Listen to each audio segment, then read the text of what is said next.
నమస్కారం. ప్రతిధ్వని కార్యక్రమానికి స్వాగతం. బంగాళాఖాతంలో అల్పపీడనం కారణంగా కురుస్తున్న భారీ వర్షాలతో జనజీవనం స్తంభించింది.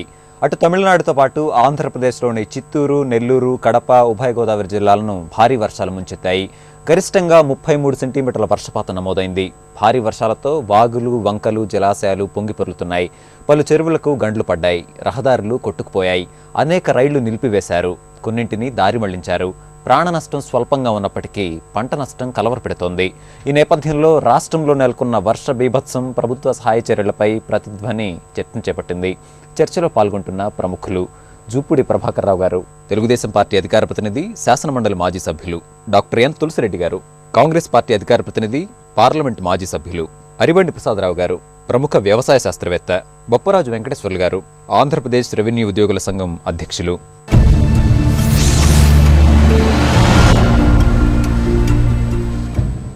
ప్రభాకర్ రావు గారు, ఈరోజు బంగాళాఖాతంలో ఏర్పడినటువంటి అల్పపీడనం వల్ల క్షేత్రస్థాయిలో తీవ్ర ఇబ్బందులు ఎదుర్కొంటున్నారన్నటువంటి వార్తలు వింటూ ఉన్నాం. జనజీవనం స్తంభించింది. మొత్తం మీద భారీ వర్షాలు సృష్టించినటువంటి బీభత్సం ఎట్లా ఉందంటారు?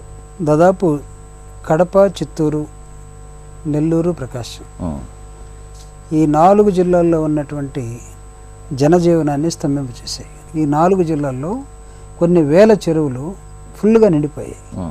కొన్ని దాదాపు ఒక 70% నిండిపోయాయి. సో ఉదాహరణకి తిరుపతిలో కొండ మీద నుంచి వచ్చినటువంటి వర్షం తిరుపతి టౌన్లో 6 అడుగుల లోపున పారుతూ ఉంది. తిరుపతికి కింద నుంచి మెట్ల మీద పోతూ ఉంటే అది ఒక నయాగర జలపాతం లాగా కనపడుతుంది. గూడూరు ప్రాంతంలో కన్నెగంటి సీ ఫుడ్ అని ఒకటి ఉంది. దాదాపు 200 ఎకరాల్లో వీళ్ళు రొయ్యల వ్యాపారం చేస్తారు. ఒక 200 మంది ఎంప్లాయీస్ పనిచేస్తారు. వీళ్ళలో అనుకోకుండా నిన్నగాక మొన్న చేపల చెరువుల దగ్గరికి వెళ్ళినటువంటి ఒక 20 మంది వాళ్ళు మళ్ళీ తిరిగి రావడానికి అవకాశం లేకుండా వరదలు వచ్చేస్తే రేకుల షెడ్ లోపలుంటే 15 కిలోమీటర్ల దూరంలో వాళ్ళు 2 రోజుల నుంచి అక్కడ ఉన్నారు. కలెక్టర్ తోటి మాట్లాడాను, ఎస్పీ తోటి మాట్లాడాను, మార్నింగ్ మాట్లాడాను, లోకల్ ఎంఆర్ఓతో మాట్లాడాను, అదేవిధంగా అక్కడ ఉన్నట్టు కార్యకర్తలతో మాట్లాడాను. కనీసం పోవటానికి కూడా, పడవేసుకొని పోవటానికి కూడా ఎక్కడ వాగుందో, ఎక్కడ గుట్టలు ఉన్నాయో, ఎక్కడ చెరువు ఉందో, ఎక్కడ ఇళ్ళు ఉన్నాయో తెలియని పరిస్థితులు. కొద్దిగా అది వెలిస్తే తప్ప పోలేని అంటున్నాయి. మార్నింగ్ సీఎం గారు టెలికాన్ఫరెన్స్లో 2 హెలికాప్టర్లు ఆల్రెడీ స్టార్ట్ అయ్యి ఇంకొక 3 హెలికాప్టర్లు రిస్క్లోకి వస్తూ ఉన్నాయి. సో అదేవిధంగా ఎప్పుడు లేనంతగా దాదాపు 30 సెంటీమీటర్స్ వర్షం నమోదైంది. మామూలుగా 2 సెంటీమీటర్లు 3 సెంటీమీటర్ల వర్షం అంటేనే కాస్త మనం ఇబ్బంది పడుతాం, డ్రైనేజీలు నిండిపోయి ఇబ్బంది. 30 సెంటీమీటర్స్ వర్షం వచ్చింది అంటే పుష్కలంగా చెరువులు నిండాయి, అద్భుతంగా వచ్చాయి. అయితే రహదారులన్నీ తెగిపోయాయి. సో రహదారులు తెగిపోతే ఇటు నుంచి వెళ్ళిపోయే నేషనల్ హైవే మొత్తం మెడ్రాస్కి వెళ్ళేది మనుబోలు దగ్గర, గూడూరు దగ్గర మొత్తం కట్ అయిపోయింది. సో అక్కడ ఉన్నటువంటి కలెక్టర్ కానీ, లేకపోతే ఎస్పీ కానీ, రెవెన్యూ విభాగం కానీ వీళ్ళందరూ కూడా ఆ రెస్క్యూ ఆపరేషన్లో ఉన్నారు. ముఖ్యమంత్రి గారు చాలా స్పష్టంగా ఎక్కడైతే ఎవాక్యుయేట్ చేసినట్టు ప్రజలు ఉన్నారో, గ్రామాలు ఉన్నాయో వాళ్ళందరికీ 3 పూట్ల తిండి కానీ, మంచినీళ్ళు కానీ ఇబ్బంది లేకుండా చూడమని రెవెన్యూ సిబ్బందికి, అదేవిధంగా మిగతా సివిలియన్స్కి, పార్టీ వాళ్ళకి ఆదేశాలు ఇవ్వడం జరిగింది. రకరకాల పంటలు చిత్తూరులో అయితే నీకు హార్టికల్చర్ కానీ, లేకపోతే కడప కానీ, అదేవిధంగా నెల్లూరు కానీ వరి పంట, ఇవన్నీ కూడా ఆల్మోస్ట్ వాళ్ళు చేపల చెరువులు వేసుకున్న వాళ్ళు అయితే ఆల్మోస్ట్ వాళ్ళు గాలిలో కలిసిపోయినట్టే. అంటే రైతులకు తీరని నష్టం. అదేవిధంగా చెరువులు నిండితే నిండొచ్చేమో కానీ కొన్ని చోట్ల చెరువు కట్టలు కూడా తెగిపోయి గ్రామాలు కొట్టుకుపోయినట్టు నేపథ్యం కనబడుతుంది. ఇప్పటి వరకు హ్యూమన్ లాసెస్ మనకి చాలా తక్కువగా రిపోర్ట్ అయ్యాయి, చాలా తక్కువ. ఎందుకంటే అక్కడ ఉన్నటువంటి ప్రభుత్వం తేరుకొని వెంటనే వీళ్ళందరికీ అక్కడ కలెక్టర్ కానీ, లేకపోతే అక్కడ ఉన్నటువంటి లోకల్ అడ్మినిస్ట్రేషన్కి 3 రోజుల నుంచి సీఎం గారు దీని మీద మాట్లాడుతూనే ఉన్నారు.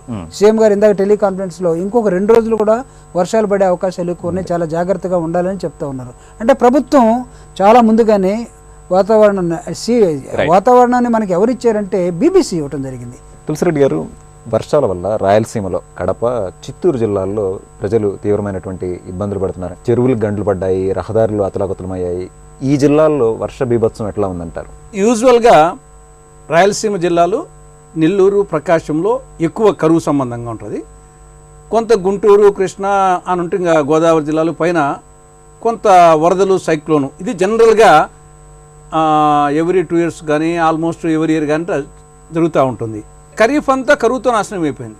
జస్ట్ రబీలో కొంత ఆశాజనకంగా కరువు పోయింది కాబట్టి మిగతా రబీ అన్న కొంత ఉంటుందని చెప్పేసి ఎస్పెషల్లీ రాయలసీమ ప్రాంతంలో శనగ ఎక్కువ వేస్తారు. పెసర, మినుము, కొంత కొర్ర, జొన్న, సజ్జ దీంట్లో కూడా వచ్చారు మళ్ళీ ప్రాచీన కాలం దాంట్లో. అవన్నీ దాదాపు వచ్చేసి కొన్ని 20 రోజులు, నెల, నెలన్నర ఆ టైప్ అయిపోయింది. శనగకి ప్రారంభంలో మంచి పదును పడి తర్వాత వచ్చేసి ఒక 2 నెలలకు పైరు వచ్చేస్తుంది. కానీ ఇప్పుడు దాదాపు నెల పైరు అయిపోయింది. ఇప్పుడు మొత్తం ఆ పైరు చేతికి వచ్చిన పైరు అంతా ఇంతవరకు చాలా హ్యాపీగా ఉన్నారు. మొత్తం పైరు వచ్చేసి నాశనం అయిపోయింది. అదేవిధంగా మిగతా కొర్ర కానీ జొన్న కానీ చేతికి వచ్చేది పత్తి ఇవన్నీ బాగా టైంలో ఖరీఫ్ ఎట్లా పోయింది, ఈ రబీ బాగా వస్తుంది అనుకున్న సమయంలో రబీ వచ్చేసి నాశనం అయిపోయింది. కాబట్టి ఇది టీబీ పేషెంట్కు కలరా సోకిన పరిస్థితి అయిపోయింది ఆ ప్రాంతంలో. నవంబర్ మాసంలో మనము హిస్టారికల్గా తీస్తే 1977 దివిసీమ ఇది కూడా నవంబర్లో వచ్చింది.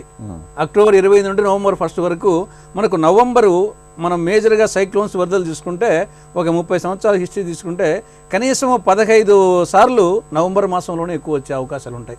కానీ అది కింద కాకుండా పైన వచ్చేది. యాక్చువల్గా కృష్ణా గుంటూరు ఈ ప్రాంతంలో వచ్చేది. కానీ ఇక్కడ ఈశాన్య ఋతుపవనాలే యాక్చువల్గా నెల్లూరుకు కానీ చిత్తూరుకు కానీ కడపలో ఈస్టర్న్ పార్ట్కు రాజంపేట కోటూరు ఆ ప్రాంతాలకు బద్వేలు ప్రాంతానికి ప్రధానంగా ఈశాన్య ఋతుపవనాలతోనే వచ్చేది. కానీ ఒంగోలు అప్ టు ఒంగోలు కానీ అది ఈ స్థాయిలో లేకుండా ఒక రకంగా ఉండేది. ఈసారి వచ్చేసి ఓవర్ అయిపోయింది. సరే దీనివల్ల లాభాలు ఉన్నాయి, కొంత అస్సలు లేదని చెప్పేదానికి కాదు. ప్రస్తుతానికి వచ్చేసి గ్రౌండ్ వాటర్ ఛార్జ్ అయింది. కొన్ని చెరువులు ట్యాంకులు రిజర్వాయర్స్ నిండినాయి.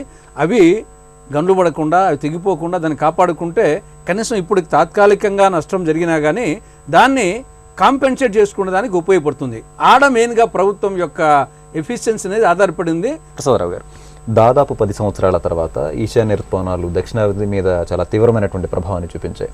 మరి ఈ ప్రస్తుతం కురుస్తున్నటువంటి వర్షాల వల్ల ఏ ఏ పంటలు ఏ మేరకు ప్రభావితమయ్యాయి అంటారు? తూర్పుగోదావరి పశ్చిమ గోదావరి జిల్లాలో వరి ఎఫెక్ట్ అయింది. కొద్దిగా హార్వెస్టింగ్ కొన్ని చోట్ల కోసారు, మెదల మీద కూడా ఉన్నాయి. బయట వివరాలు రావాలి బయటకు మొత్తం. అక్కడ ఎక్కువ జరిగింది. నెల్లూరు జిల్లాలో ఎక్వా ఫార్మ్స్ ఒకటే బాగా నష్టమైనాయి కోలుకోలేని విధంగా. మరి వాళ్ళకి ఇన్సూరెన్స్ ఉంటే పర్లేదు, లేకపోతే కష్టం. కానీ మిగతా ఏరియాస్లో మొత్తం మీద చూసినట్లయితే ఇది లాభం అని చెప్పాలి. ఎందుకంటే చీఫ్ మినిస్టర్ గారు ఆల్రెడీ చెప్పారు, ఖరీఫ్లో అసలు ఎన్నడూ లేనంత విధంగా మనం ఆంధ్ర ఏరియాలో డ్రౌట్ చూసాం. అసలు కృష్ణా డెల్టా లేదు, సాగర్ కాలువ లేదు, ఇవన్నీ తర్వాత ఎండిపోయే స్థితిలో కూడా ఉన్నాయి. అయితే ఇప్పుడు కృష్ణా జిల్లాలో అంత పెద్ద వర్షాలు రాలేదు, చిన్న చిన్న వర్షాలు వచ్చినాయి. ఇవన్నీ పంటలకి లాభం అని చెప్పి నాకున్న సమాచారం. తర్వాత గండ్లు, ఇప్పుడు వీరు చెప్పినట్లు గండ్లు ఏదైతుందో పడకుండా ఉన్న చెరువులు కనుక మనం కాపాడుకోగలిగితే ఎక్స్పీడియస్గా రబీ క్రాప్ మనం మంచిగా వేసుకోవచ్చు. ఖరీఫ్ నష్టాలను కూడా పూడ్చుకునే విధంగా మనం చేసుకోవచ్చు. ప్రభుత్వం ఆ ఆలోచన దృక్పథంలో ఉంది. At least I'm very happy. నేను చాలా సంతోషంగా ఉన్నాను ముఖ్యమంత్రి ఆ మాట్లాడినందుకు. ఎందుకంటే ఐడియాలో ఒకప్పుడు ఉంటే యాక్షన్లోకి ట్రాన్స్లేట్ అవుతుంది. 50% 60% ట్రాన్స్లేట్ అయిన సార్లు ఆ మేర రైతులకు మేలు జరుగుతుంది. తర్వాత తోటలు ఒకటి ఉండే, తోటలు కూడా ఇప్పుడు పెద్దగా బేరింగ్ లేవు, కొద్ది గొప్ప లాసెస్ ఉన్నా కూడా రబీలో ఈజీగా మేకప్ అయింది. అందుకని కొద్ది గొప్ప పంట నష్టం ఉన్నా కూడా రబీలో మనం మేకప్ చేసుకోవచ్చు.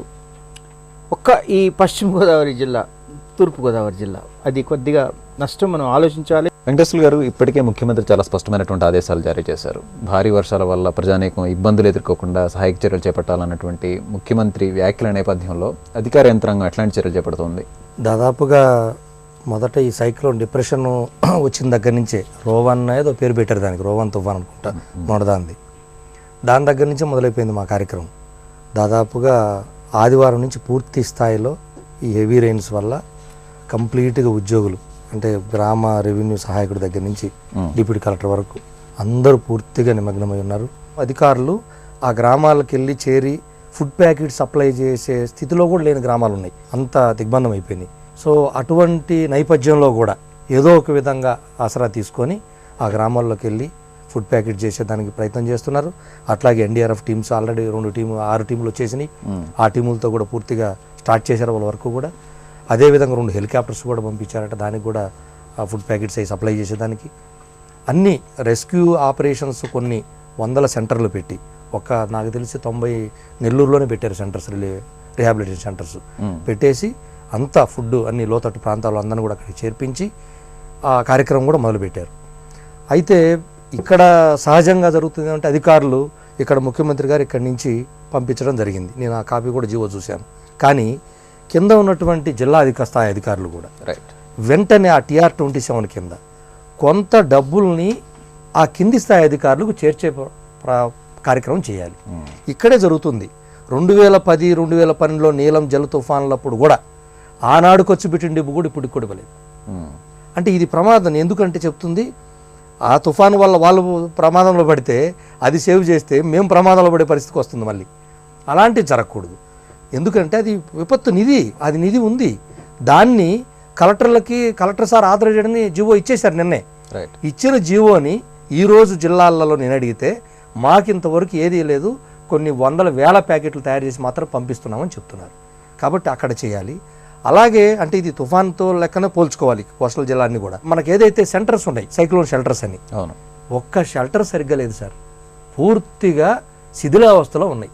ఇప్పుడు రకరకాల చోట్లకి తీసుకెళ్ళి అందరినీ స్కూల్లో కానీ దాంట్లో కానీ దీంట్లో కానీ తీసుకెళ్ళి పెడతా ఉన్నాయి ఇళ్లలో కూడా. అలా కాకుండా షెల్టర్స్ పెద్దవి చేసుకొని వాటిని ఇంకా మోడర్న్గా ఇప్పుడు దానికి తాకిడి తట్టుకున్న కట్టించి అన్ని శిథిలావస్థే. మనకి ఎక్కువ కోస్టల్ తీరం ఉన్నటువంటి రాష్ట్రం ఇది. ఇటు నెల్లూరు నుంచి ఆ చివరి శ్రీకాకుళం దాకా. ఇక పంట నష్టం అంటారా, హెవీగా వచ్చేస్తుంది. ఎక్కువగా ఇప్పుడు ఒకవైపు వర్షం వల్ల కొన్ని జిల్లాల్లో గ్రౌండ్ వాటర్ ఇది పెరిగింది, సామర్థ్యం పెంచుకోగలిగారు, ట్యాంకులు అవన్నీ నిన్నాయి, మంచిగా జరుగుతుంది, ఇబ్బంది లేదు. ట్యాంకులు తెగిపోయినాయి ఎక్కువ కూడా, దాదాపు నెల్లూరు జిల్లా 90 ట్యాంకులు దిగినాయట.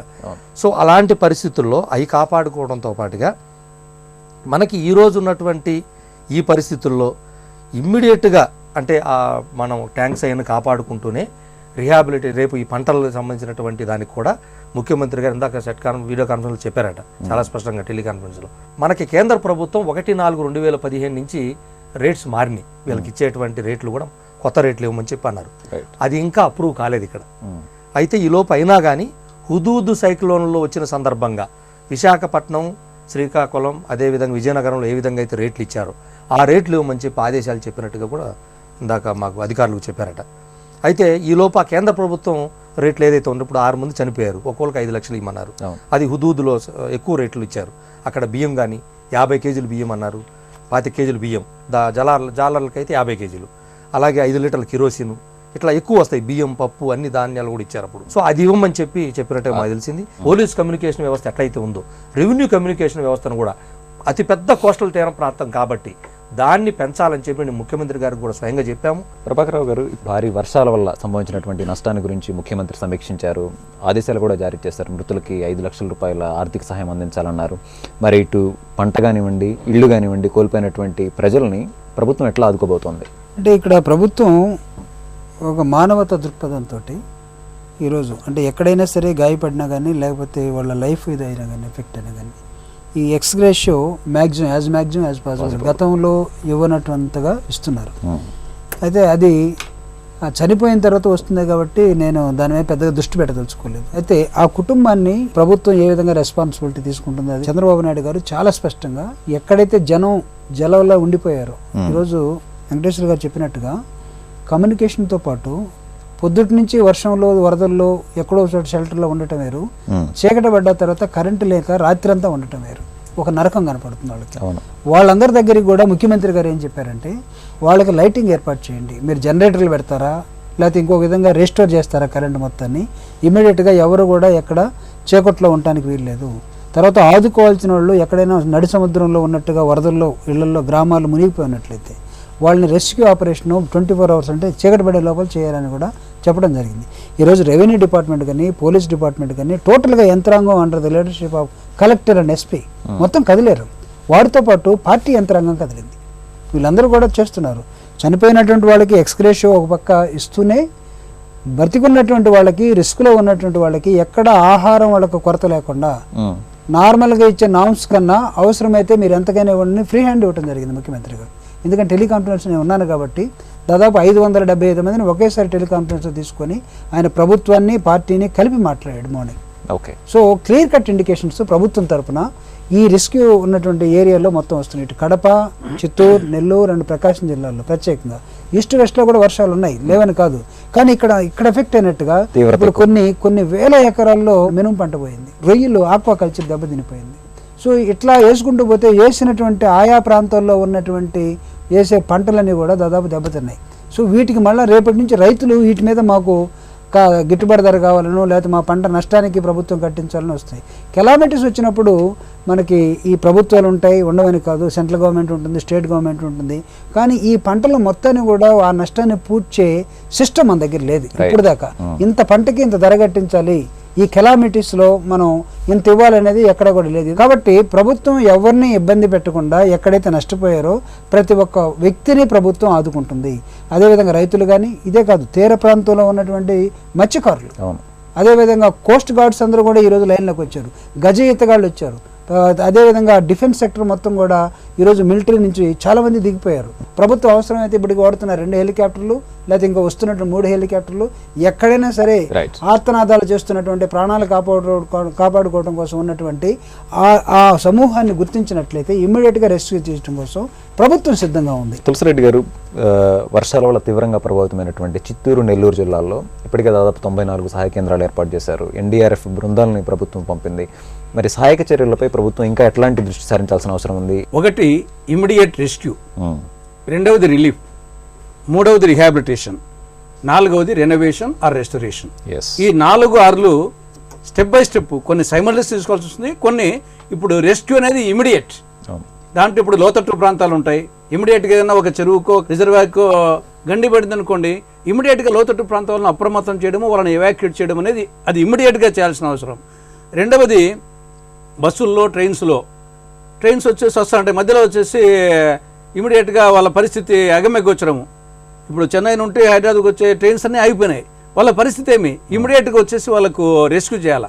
కాబట్టి రెస్క్యూ ఆపరేషన్కు అటు హెలికాప్టర్స్ కానీ, అటు మరపడవలు కానీ, గజయితులు కానీ ఎన్ని విధాలుగా చేయాలనో రెస్క్యూ ఆపరేషన్ అది ఒకటి ఫస్ట్. నెక్స్ట్ వచ్చేసి రిలీఫ్. వన్స్ ఈ యొక్క లోతట్టు ప్రాంతంలో ఒక రిలీఫ్ క్యాంప్స్లోకి చేర్చిన తర్వాత అక్కడ కరెంటు లేకుంటే కరెంటు, తర్వాత వాళ్ళకు ఆహార పదార్థాలు, డ్రింకింగ్ వాటరు, ఆహార పొట్లాలు, పారిశుద్ధ్యము, ఇవన్నీ అక్కడ మెడికల్ క్యాంపు. కాబట్టి రిలీఫ్ అనేది దాన్ని చేయడం.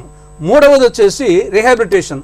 వన్స్ ఇంకా వర్షం తగ్గిపోయింది, వాళ్ళని ఇంకా మళ్ళీ వాళ్ళ ఇళ్ళకి పంపించాలన్నప్పుడు ఆటోమేటిక్గా ఒక వారం 10 రోజులు వాళ్ళకి ఏమి ఇంట్లో తిండి తిట్టాలు ఉండవు, ఏముండవు.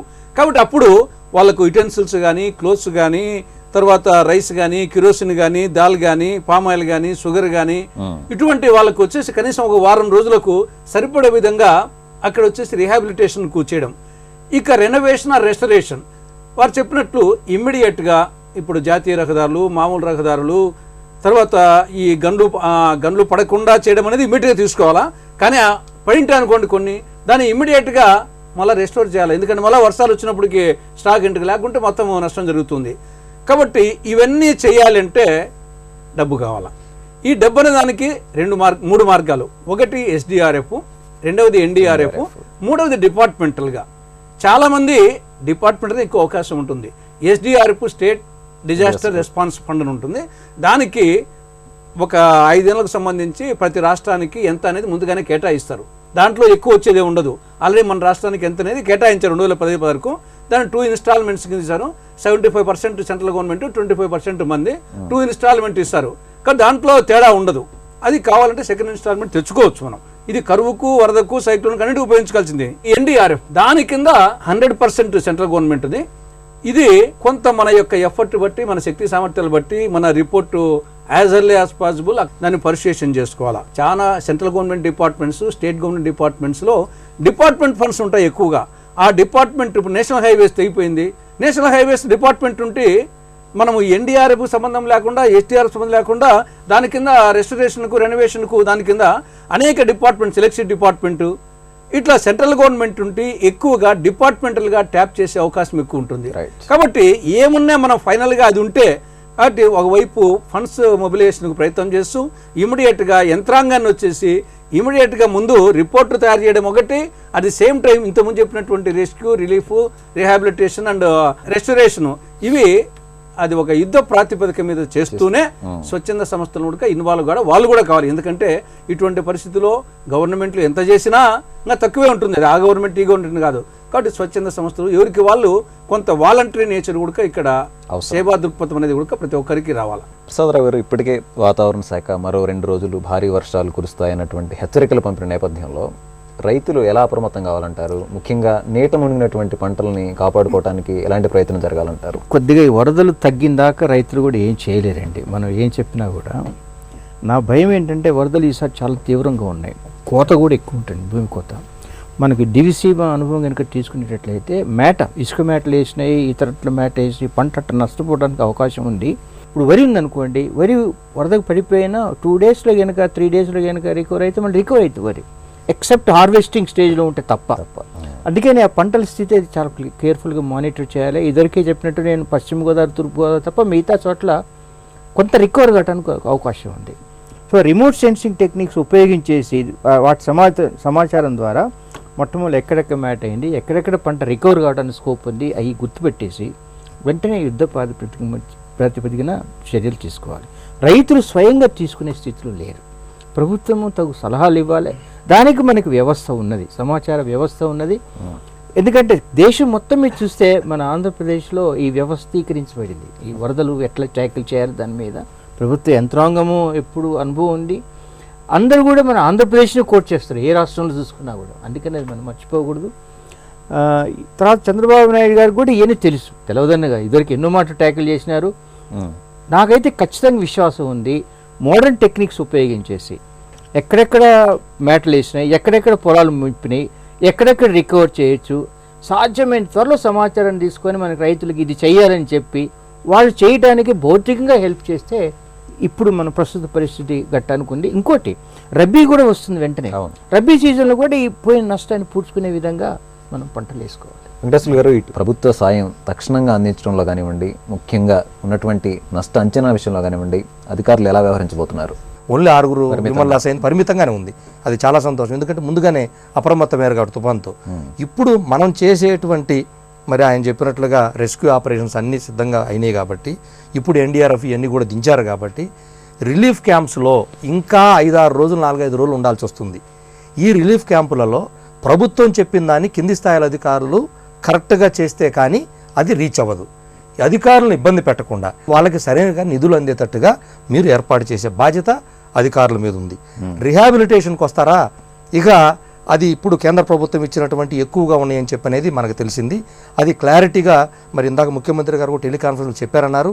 హుదూదు కన్నా ఇంకా అయ్యే ఎక్కువ ఉన్నాయి రేట్లు అనే దాపులో ఇప్పుడు అవి కూడా రేట్లు కూడా ఫైనల్ చేస్తే, ఎందుకంటే పంట నష్టం విపరీతంగా జరిగింది. ఇక ఎన్యూమరేషన్లోకి వెళ్ళిపోతాం మేము.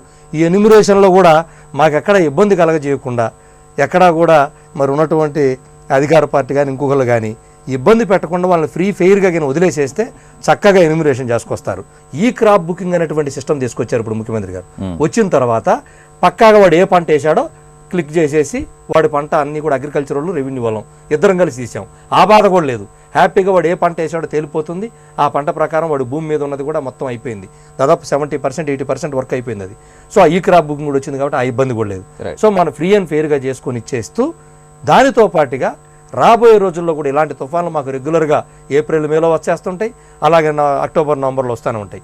కాబట్టి యంత్రాంగం సిద్ధంగా ఉంది. కానీ మనం ఫెసిలిటీస్ కూడా ప్రభుత్వం తరపున కల్పించాల్సిన అవసరం ఎంతైనా ఉంది. భారీ వర్షాల వల్ల ప్రజలకు ఇబ్బందులు కలగకుండా అధికార యంత్రాంగం చురుగ్గా వ్యవహరించాలని ముఖ్యమంత్రి చంద్రబాబు ఆదేశించారు. రాయలసీమ, కోస్తా జిల్లాల్లో సహాయ కేంద్రాలను ఏర్పాటు చేశారు. మరో 2 రోజులు వర్ష సూచన ఉన్నందున ప్రజలు అప్రమత్తంగా ఉండాలని సూచిస్తున్నారు. ఇది నేటి ప్రతిధ్వని. నమస్కారం.